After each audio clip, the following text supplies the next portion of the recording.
Bom dia, boa tarde, boa noite, pessoal. Tudo bem com vocês? Estamos aqui em mais uma aula. Muito felizes de estar com vocês novamente. E tudo bem aí contigo, Fábio?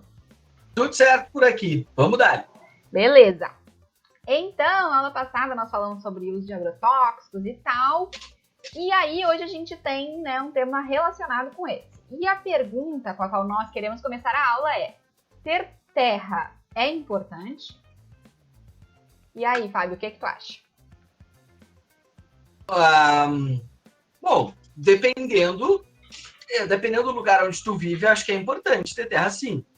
Se eu viver no meio rural, ter terra é muito importante. Mas na cidade acho que não é tão importante quanto, né, no meio rural. Mas eu posso estar errado também, né? É uma coisa que eu tô pensando. Beleza, perfeito. Então, É que eu pensei no sentido terra mesmo, aquela terra que tu põe a mão assim, que tu pega, né? Beleza. Enfim. Então, o Fábio pensou em terra, né? A partir dessa pergunta de ter terra é importante, ele pensou que a gente estava falando da terra mesmo que a gente pega com as mãos, né? Então, assim, essa terra mesmo que a gente pega com as mãos, efetivamente, na cidade, ela não faz tanto sentido quanto no campo, né? Ou seja, na cidade você não precisa ter um espaço tão grande porque você não vai plantar todas as coisas que você precisa consumir, né? Ao mesmo tempo, indiretamente, a gente acaba consumindo coisas produzidas na terra de alguém, né? Então, de alguma forma, nós somos também influenciados por como é feita a distribuição de as pessoas terem ou não terem essa terra mesmo que a gente pega com a mão, né? Embora, claro, se a gente for pensar a terra daí já de uma forma outra, né? Pensando a terra, por exemplo, como espaço físico, aí, claro, a terra vai ser importante tanto no campo quanto na cidade, porque todo mundo precisa de um espaço adequado, né, para desenvolver seu cotidiano. Beleza. Então, pessoal, a partir desses pensamentos, a gente trouxe essa imagem para você, tá? Então, deem uma olhada aí na imagem. E a pergunta primeira é: o que essa chart significa para você? O que vocês interpretam, o que vocês pensam quando vocês olham essa chart aí? Então, vocês podem agora pausar o vídeo, olhar bem os desenhinhos, pensar o que vocês acham. E tu, Fábio, o que essa chart significa para ti? Eu gostei que ele brincou com duas palavras ali, né? Primeiro ele falou da enxada, o instrumento enxada, e o enxada de estar muito cheio, né?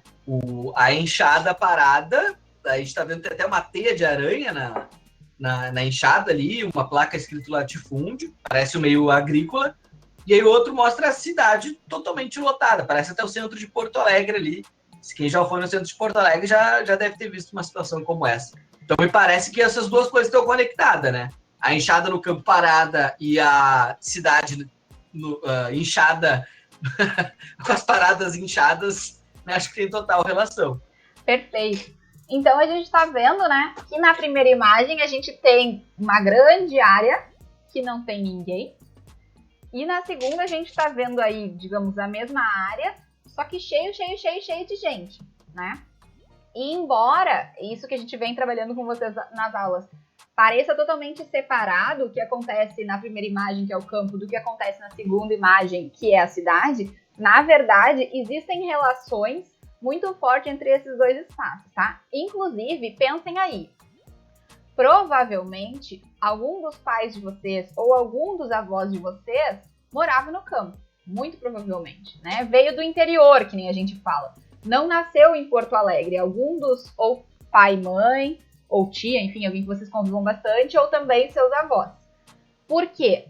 Justamente porque houve no Brasil esse movimento muito forte de pessoas que saíram do campo por uma série de motivos que a gente vai discutir e vieram para a cidade. Então, hoje nós que vivemos na cidade, e o Brasil tem a maioria das pessoas vivendo na cidade, muitos de nós têm os seus parentes recentes, né, pais e avós, tendo nascido no campo, justamente porque esses são dois espaços relacionados e as políticas e a forma de determinação de quem que vai ter a terra, que a gente estava falando no início, vai impactar nessa distribuição de quantas pessoas vão ter na cidade e quantas pessoas vão ter no campo. Beleza, então isso que a gente queria inicialmente começar pensando com essa chave. E outra coisa que dá pra ver, que é o que a gente vai discutir agora, é o seguinte. A gente tá vendo que, quer dizer, a partir dessa imagem talvez não dê pra ter uma clareza tão grande, mas assim, no Brasil, a gente tem uma grande concentração de terra, que a gente chama também de concentração fundiária, que seria justamente a partir dessa terra que a gente estava falando, ter terra é importante, é uma concentração de pessoas, principalmente no meio rural, a gente vai discutir aqui, que tem uma área muito, muito grande, tá? E outras pessoas que viviam no meio rural e queriam trabalhar e usufruir dessa terra, principalmente sendo sua, né, com capacidade de gerenciar como que as coisas vão ser feitas ali, entre outras coisas, e que não conseguiu ficar no campo por causa de processos que forçam as terras no Brasil a ficarem cada vez mais sempre na mão de uma só família, uma só pessoa, enfim, que é esse processo de aumento da concentração fundiária que a gente vai ver, tá? Então, assim, o Brasil, ele tem um processo que a gente vai ter terras muito, muito, muito grandes para só uma família ou uma pessoa, enquanto a gente vai ter uma massa de pessoas que gostam do campo, vivem no campo, querem morar no campo e não conseguem ficar no campo porque existem mecanismos que fazem com que eles não consigam ter acesso à terra para plantar e para produzir. E aí, a pergunta é, como começou essa concentração de terra? Como que a gente chegou nesse ponto que a gente tem hoje, que tem gente que quer produzir alimento no campo e não consegue? E acaba, enfim, indo para a cidade tentar fazer outra coisa porque não consegue ficar no campo, porque não consegue ter acesso à terra. Então, assim, pessoal, essa história, eu vou desenhando aqui o mapinha do Brasil e vocês, se vocês quiserem ir desenhando também junto comigo, podem desenhar. Então, vamos lá. Eu não sou muito boa no desenho, não reparem, tá? Mas a gente tem aqui o Brasil. Como vocês estão vendo, todos conseguem reconhecer que essa terra é o Brasil. Eu vou começar a minha história, que eu vou contar pra vocês. Essa história da concentração do campo não é de ontem, tá? E nem é da geração da avó de vocês. É muito, muito, muito, muito anterior. Então, a gente já viu que um período muito importante da história do Brasil é quando chegam os europeus aqui para colonizar. Mas essa história vai começar um pouquinho antes. Essa história vai começar quando a maior parte da população que vivia no Brasil vivia aqui na região amazônica. Porque era isso que acontecia antes da chegada dos europeus, a gente já tinha pessoas que moravam nesse território que hoje se chama Brasil, e elas viviam predominantemente concentradas nessa parte do território.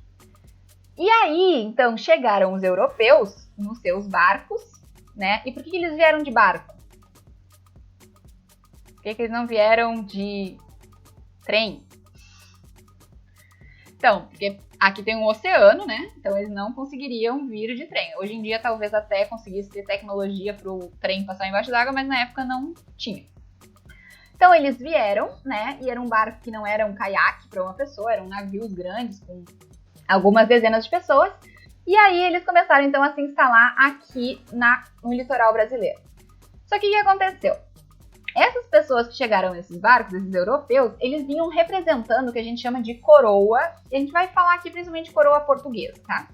Vinham representando a coroa portuguesa. E aí a coroa portuguesa disse assim, Francisco Silva, toda essa porção aqui de terra no Brasil é tua. Tu é responsável por gerenciar aí essa porção de terra do Brasil. Depois ele falou, sei lá, pensa outro nome aqui pra esse bonequinho aqui, Fábio.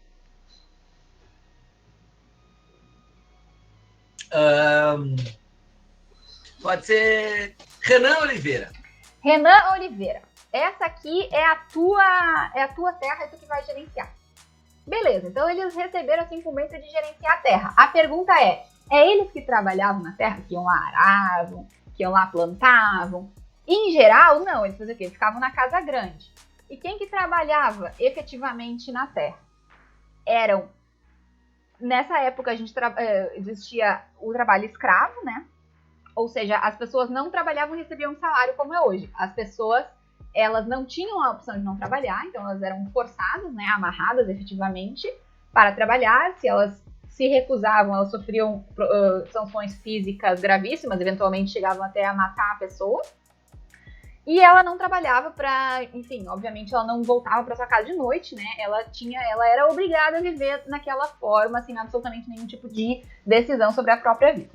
E esse processo de escravização aconteceu tanto com os índios, que já viviam nesse território, e que os portugueses conseguiram escravizar, entre outros motivos, em função de guerra biológica, né? Então, assim, os portugueses trouxeram muitas doenças que os índios começaram a morrer em massa. Tem outros fatores também, mas esses foram um dos principais. E, inclusive, eles faziam coisas assim, de identificar quem era o líder indígena, e aí pegar as roupas de uma pessoa que tinha morrido por uma doença contagiosa e ou colocar no índio força, ou entregar como presente, né, para os líderes se contaminarem e morrerem, e conseguirem, enfim, dominar aquilo, coisas assim. E, além disso, eles trouxeram também pessoas na condição de escravos nos seus navios, que eles raptaram lá da África. Então, quem trabalhava efetivamente na terra eram pessoas negras, pessoas indígenas, ambos na condição de escravo, embora o título, o nome, fosse A Terra é do Frederico da Silva, A Terra é do Renan, não lembro o que o Fábio falou. Já me esqueci também. Tudo bem, A Terra é do Renan. Beleza. Então, isso aí já era problemático, né? Além do que, tem um fator importante, né? De que eram grandes quantidades de terra, né? Que era o nome de uma pessoa só. Beleza. E aí, o que aconteceu? Em 1850, quando o Brasil já não era mais colônia de Portugal, vou botar aqui, Lei de Terra. Foi promulgada a Lei de Terra. O Brasil não era mais colônia de Portugal, tá? Então, quem definia mais o dono da terra não era mais o rei de Portugal, mas era o governo brasileiro, que nessa época estava no Rio de Janeiro. Sediado aqui. E aí, o que o governo brasileiro disse? A partir de agora, a terra não vai mais ser... como é que eu vou dizer? Ela vai passar a poder ter terra todos que puderem comprar. Então, o que acontece? Vamos supor que veio um europeu lá da Europa, já depois de 1850, ele quer comprar a terra do governo brasileiro, porque todas as terras que não tinham dono passaram a ser do governo, todos aqueles que não tinham terra podiam ter terra comprando, o que antes não era possível. Antes era só o governo que determinava quem tinha terra. Então veio o europeu lá e disse, eu quero comprar essa terra, agora ele pode, porque é a partir da compra que se obtém a terra. Só que qual que é a questão aqui? A questão é que, nessa época, a gente continuava tendo trabalho escravo. E aí, lá, quando a gente conseguiu abolir a escravidão, em 1889, esses escravos, eles não foram, digamos assim, remunerados pelo trabalho que eles já tinham prestado, tá? E nem receberam nenhum tipo de reconhecimento de que eles faziam parte da população daquele país. Eles simplesmente disseram, agora tudo bem, se vocês quiserem ir embora, vocês podem, não foi tão fácil assim, mas vamos lá que seja, sem um tostão furado. Então, obviamente, essas pessoas não tinham como comprar terra, porque elas não tinham dinheiro. O que elas podiam fazer então? Elas podiam dizer, ok, então eu vou seguir trabalhando nessa terra, tá bom? Porque é o que eu sei fazer, é a única perspectiva possível, simplesmente não existe outra. O que essa pessoa vai fazer? Cidade nessa época tinha meia dúzia. E se fosse pra cidade, também ia fazer o que na cidade? Então, basicamente, não tinha perspectiva. Então, eles se submetiam à condição de continuar trabalhando nessa terra. Agora, supostamente eles podiam receber, embora na prática também não existia fiscalização. Então, se não quisessem pagar, não precisavam pagar. É importante lembrar que, não é porque disseram que acabou a escravidão que de fato acabou, né? Quantas coisas que a gente sabe que não pode fazer hoje em dia, mas mesmo assim as pessoas fazem, né? E aí essa questão de, botar a terra, só pode acessar a terra quem tiver dinheiro para comprar. Quem vai ter dinheiro para comprar é justamente quem já tinha o acesso à terra. Então essa lei de terras aí, ela veio para deixar a terra na mão dos mesmos, né? Que a coroa portuguesa tinha dado antes. Exatamente. Então, o que aconteceu? Quem veio de família que já tinha herdado terra, continuava tendo terra. E quem não veio, continuava não tendo, tá? E esse processo, ele seguiu no Brasil, tá? E hoje, a gente verifica ainda exatamente essa mesma concentração de terra nos meios rurais. O que acontece? Aconteceu o desenvolvimento das cidades, e aí nas cidades é um outro assunto, que embora eles estejam relacionados, quando a gente vai falar efetivamente, assim, do concreto, das relações específicas, tem semelhanças e tem diferenças, porque também na cidade a gente tem concentração de terra, concentração fundiária, né? Mas enfim, não é o que a gente vai tratar aqui especificamente. Beleza, então o ponto é assim. Hoje a gente vai ver que ainda no Brasil a gente não desenvolveu um mecanismo de correção dessa desigualdade de acesso à terra. Ou seja, a gente continua tendo quem nasceu com famílias que eram endinheiradas porque receberam como herança. A família segue tendo dinheiro, segue tendo possibilidade de comprar terra, né? E quem não teve essa possibilidade, simplesmente continua não tendo acesso à terra, mesmo que queira estar na terra e produzir na terra, e mesmo que seus antepassados sejam quem efetivamente tenha produzido as coisas, né? Mas eles não tinham o direito oficial de dizer que eles eram donos da terra, embora eles que realmente fizessem a coisa acontecer ali naquela terra. Beleza.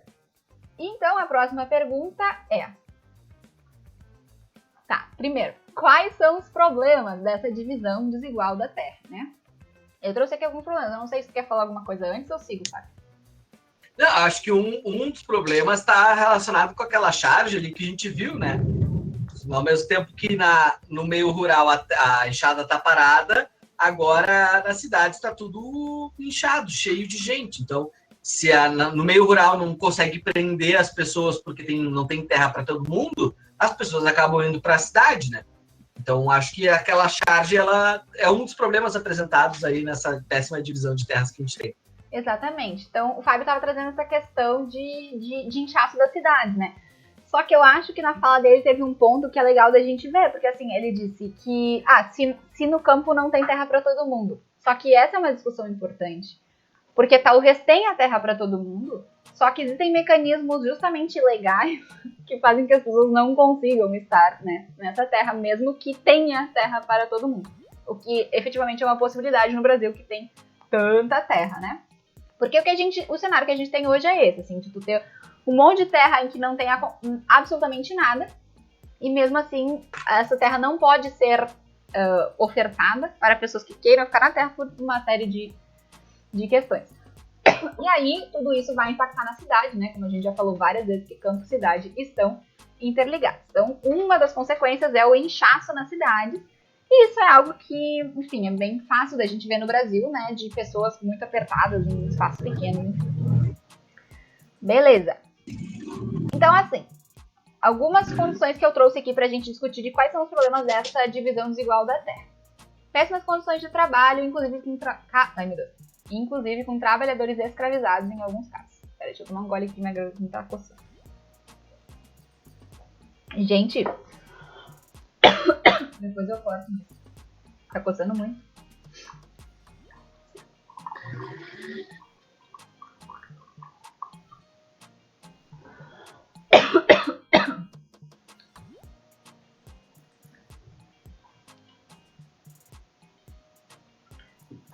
Beleza.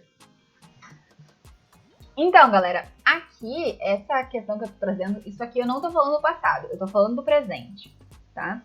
Então, ainda hoje a gente sabe que existe trabalho escravo no campo no Brasil, mesmo que isso seja totalmente e absolutamente ilegal. Existem ainda pessoas trabalhando na condição de escravidão no meio rural brasileiro. E por quê? Por que a concentração de terra causa péssimas condições de trabalho? Porque assim, gente, como a gente já viu em outras aulas, né, e é uma coisa bem elementar, a gente precisa sobreviver, né? Todo mundo precisa sobreviver. E se o que tu sabe fazer é trabalhar no campo, o que tu gosta de fazer é trabalhar no campo, porém, tu não tem dinheiro, porque nunca ninguém te pagou o que tu merecia realmente pelo teu trabalho, para comprar terra, ser dono da tua própria terra, tu te submete a trabalhar nas condições que o dono da terra determina, que são as condições que tu vai trabalhar, porque tu simplesmente não tem alternativa. Ou tu faz isso, se tu quiser ir embora, tu vai ir para a cidade e também vai estar em situação de pobreza, de vulnerabilidade, então as pessoas acabam aceitando situações enfim, péssimas condições de trabalho, porque elas não têm opção, né? Então, essa é uma das consequências da concentração fundiária. O que mais? Baixos salários, pelo mesmo motivo. E aí, então, tudo isso vai gerar o quê? Pobreza, tanto no campo quanto na cidade. E êxodo rural. O que é êxodo rural? É justamente esse movimento, tá? Quando a pessoa diz assim, não, eu acho que na cidade pode ser que eu tenha mais chance. E aí ela pega e vai pra cidade. Isso não aconteceu com uma ou duas pessoas. Isso aconteceu com muitas pessoas, segue acontecendo, inclusive, embora tenham momentos bem marcados na história do Brasil, justamente quando as cidades começaram a se desenvolver. E aí as pessoas acreditavam, né? Elas estavam ali numa situação terrível. E aí a cidade começou a demandar trabalhadores, né? Tinha muitos trabalhos a serem feitos, então as pessoas pensaram, bom, quem sabe lá eu consigo melhorar a minha vida. Então esse movimento de muitas pessoas saindo do campo e indo para a cidade é chamado de êxodo rural. Tudo isso também, além dessa relação de atração da cidade, existe um outro fator, que é o que o Fábio até colocou na última aula, que é a questão da mecanização. Então, somado a todo esse cenário já muito ruim para quem quer viver no campo, trabalhar no campo, porém não nasceu numa família que tinha dinheiro, é o fato de que chegaram máquinas que propiciaram que estes trabalhadores braçais fossem substituídos por máquinas. Então, aquela pessoa que já era vista, já não tinha o seu trabalho reconhecido, já não era vista muitas vezes como um ser humano pelo dono da terra, chegou uma máquina que podia fazer exatamente a mesma coisa que ela podia fazer, em muito menos tempo e, entre aspas, pro cara dono da terra com menos incomodação. E então essas pessoas foram sendo substituídas por máquinas. Então tinham pessoas que efetivamente, mesmo que quisessem estar na condição de pobreza no campo e trabalhando em condições horríveis, já não podiam mais, porque estavam assim desempregados. Não dá mais porque eu comprei máquina e tu não tem mais o que fazer nessa propriedade, dizia o dono da terra.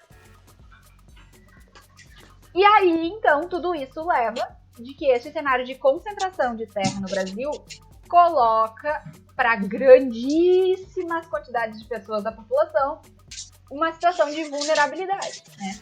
E o que é essa vulnerabilidade, né? Então é justamente essa situação em que a pessoa não consegue ter poder, né, sobre a sua própria vida, ela está numa situação de que ela tem que aceitar qualquer coisa que aparece sob pena, efetivamente, de não conseguir continuar sobrevivendo. E aí é o ponto, porque esse problema de desigualdade na divisão de terra no campo, que incha as cidades, faz com que a pessoa esteja vulnerável tanto no campo quanto na cidade, porque ela chega na cidade também sem dinheiro, e aí na cidade também ela... Enfim, uma série de questões que vocês devem ver aí no seu cotidiano, né, da dificuldade de conseguir emprego na cidade. Não é uma coisa assim só porque está na cidade tem emprego, né? E hoje ter emprego equivale a conseguir continuar sobrevivendo. E, pelo menos em condições adequadas de qualidade de vida. Então, é uma situação que esse problema que a gente está falando gera situações realmente graves na sociedade. Então, a próxima pergunta é: como essa desigualdade de acesso à terra poderia ser corrigida? Pergunta difícil, talvez, não sei. Pensa aí, você, Jennifer, você, Laura, você, Pedro, como é que podia corrigir essa desigualdade de acesso à terra? O que tu acha, Fábio? Eu acho que sozinha ela não tem como se corrigir. Eu acho que tem que ter alguém, um Estado, né, algum comandante assim que possa literalmente comandar essa transformação, essa desigualdade. Então, acho que naturalmente essa desigualdade não acaba sozinha. Perfeito. Então, precisa ter alguém que pense, que estruture, né, como que a gente vai terminar com essa desigualdade. Eu também acrescentaria o fato de que, assim, se a gente tem um monte de gente que tem um monte de terra e assim, tem um monte de gente que gostaria de ter terra e não está podendo ter, né, e isso está causando problemas de toda essa ordem que a gente já viu, essa estruturação que precisaria fazer, ela tem que passar por permitir a quem quer estar na Terra ficar, né? Não precisar se submeter a todas essas violências. Então, ela teria que passar por alguma forma de a gente garantir que aquelas pessoas que queiram ter terra consigam ter, e isso passa, né, por uma questão econômica, né? Que não precisa ser... enfim, que teria que ser pensada de que forma que isso vai acontecer. E aí, assim, pessoal, essa correção da desigualdade de terra, ela já aconteceu em alguns lugares no mundo, no Brasil já se tentou fazer isso. E ela tem um termo, né? Que é um termo que vocês com certeza já ouviram falar, eu não sei se com o significado correto, porém, é o termo de reforma agrária. E o que significa reforma agrária? Não consigo mover a caixa de texto depois que eu escrevo. O que significa essa palavra? Reforma agrária. Então, agrária tem a ver com campo, né? E a reforma, então, justamente tem a ver com corrigir essa concentração de terras que existem no campo. Reformar, ou seja, a coisa está de um jeito e a gente vai fazer de outro jeito. Então, no Brasil, se teve uma proposta de reforma agrária, tá? No início da década de 60, mas ela não foi colocada em prática, né? Como o Fábio estava falando, nem sempre a gente decidir e colocar uma coisa como lei significa que essa coisa vai acontecer na realidade, e isso vocês devem também perceber na vida de vocês. Muito bem, então essa reforma agrária propõe justamente medidas para que essa concentração de terra seja diminuída. E uma dessas medidas, que é uma medida muito conhecida e considerada muito acertada, embora ela não seja colocada na prática muitas vezes, se chama de função produtiva da terra, ou social da terra, não, eu acho que aqui é produtivo. Enfim, o que diz isso? Diz assim, se uma pessoa tem muita terra e ela tem tanta terra que uma boa parte da terra dessa pessoa não está servindo para nada, uma terra parada, que ninguém está produzindo, não está plantando, não está nada, então este pedaço de terra pode ser retirado dessa pessoa, que hoje consta como dono oficial no papel dessa terra, e pode ser oferecida para pessoas que queiram trabalhar a terra e hoje não tenham terra por falta de dinheiro. Tá? Então essa é uma das coisas postas na reforma agrária, embora se saiba que, né, se tu também só dá a terra para pessoa que não tem dinheiro nenhum, esse processo vai voltar a acontecer. Então, além de fazer esse mecanismo da pessoa ter acesso à terra, também precisa ser repensado necessariamente essa desigualdade em termos econômicos que existe no país, porque senão a gente vai continuar reproduzindo eternamente esse processo em função de definições que foram feitas lá na época da coroa de quem que ia ter a terra e quem não ia. Então já está mais do que na hora da gente revisar, né, o que foi definido há 500 anos atrás. Que foi definido de forma injusta. Era uma coisa assim, se tu era amigo do rei, ganhava, se tu não era, problema... Paciência. Paciência, exatamente. Então, pessoal, agora a gente vai ver espacialmente, né, no Brasil, aonde que acontece atualmente essa concentração de terras. Porque assim, tá, vamos ver, depois eu explico para vocês. Então, a pergunta é onde ocorre a maior concentração de terras no Brasil. E aí a gente vai ver uma série de mapas, eu vou explicar para vocês. Então, este mapa aqui, ele mostra aonde estão os estabelecimentos com até 50 hectares. Então, são estabelecimentos considerados pequenos, né, para o meio rural. Então, a gente vai ver que os estabelecimentos de até 50 hectares, eles estão aqui nessa região, né, que está em verde predominantemente, embora a gente tenha alguns também em outras regiões. Depois, a gente vai ver onde estão os estabelecimentos um pouco maiores, né, entre 50 e 250, que já é uma coisa mais concentrada, segue mais ou menos o mesmo padrão.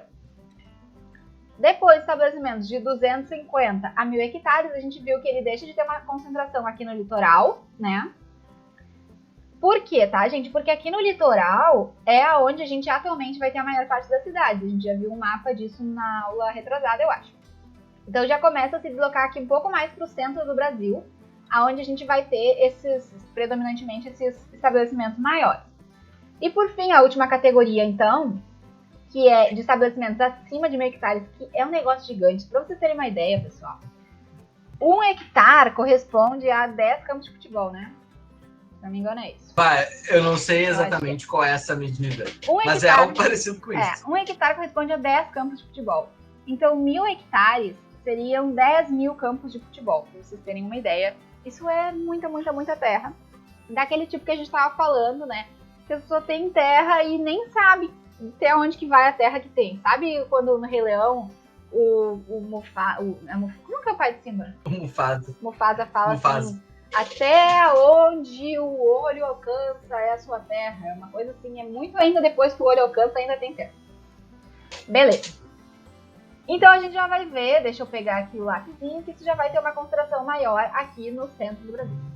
E aí o que eu queria ver? Por que a gente vai ter propriedades menores aqui no litoral em geral e maiores no centro? Justamente porque aqui no litoral a gente já aconteceu esse processo de urbanização, né? Aí tu vai tendo mais pessoas concentradas, necessariamente tu vai forçando as propriedades a ficarem menores. Então não foi um processo justo, até porque aí a gente vai ter que entrar no nível de análise da cidade para ver se a terra está distribuída igualmente na cidade, que enfim, a gente sabe que não está. Mas nos lugares onde a gente ainda tem muito forte esse componente rural e a gente ainda não tem o urbano bem desenvolvido, quando a gente analisa, né, esse tamanho de propriedade, segue existindo a mesma concentração fundiária que existia há 500 anos atrás. Tá? Então a gente não superou o problema realmente, a gente simplesmente em uma região a gente desenvolveu a cidade, então o problema saiu do campo e passou para a cidade exatamente igual, porque a gente não olhou para ele como deveria, né? Então a gente vai ver que hoje é mais ou menos nessa região central do Brasil, onde a gente vai ter a maior concentração fundiária do país. Fazer algum comentário? Não? Agora vamos para o último slide. Então, pessoal, agora a gente quer só analisar com vocês essa concentração fundiária em números, em uma tabela, tá? Então, assim, eu sei que alguns de vocês vão tremer na base agora, porque, meu Deus, é um monte de número, a tabela, que chatice, não gosto, matemática, fui embora, tchau, fechei o vídeo. Mas não façam isso, tá? Vamos lá, a gente vai tentar analisar e vai dar tudo certo. Então, até porque a tabela vai estar mostrando mais ou menos o que a gente já viu, é só de uma outra forma, tá? Então, acho que vocês vão conseguir entender. Mas o que essa tabela está dizendo? Estabelecimento é o tipo de estabelecimento. Total de estabelecimentos é a quantidade de estabelecimentos nesse tipo. E a área é a área do país que esse tipo de estabelecimento ocupa. Então, vamos lá. Primeira categoria, agricultura familiar.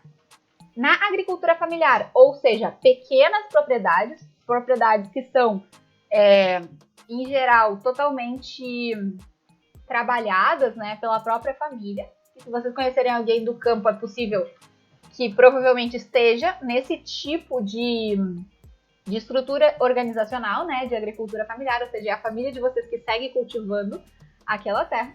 A gente tem 4 milhões e 300, mais ou menos, estabelecimentos. Então, em número, são 4 milhões de estabelecimentos desse tipo. Enquanto em área, são 80 milhões. Se a gente olha só isso, parece assim, não tá ruim, né? Sei lá, 80 milhões de hectares, parece um monte.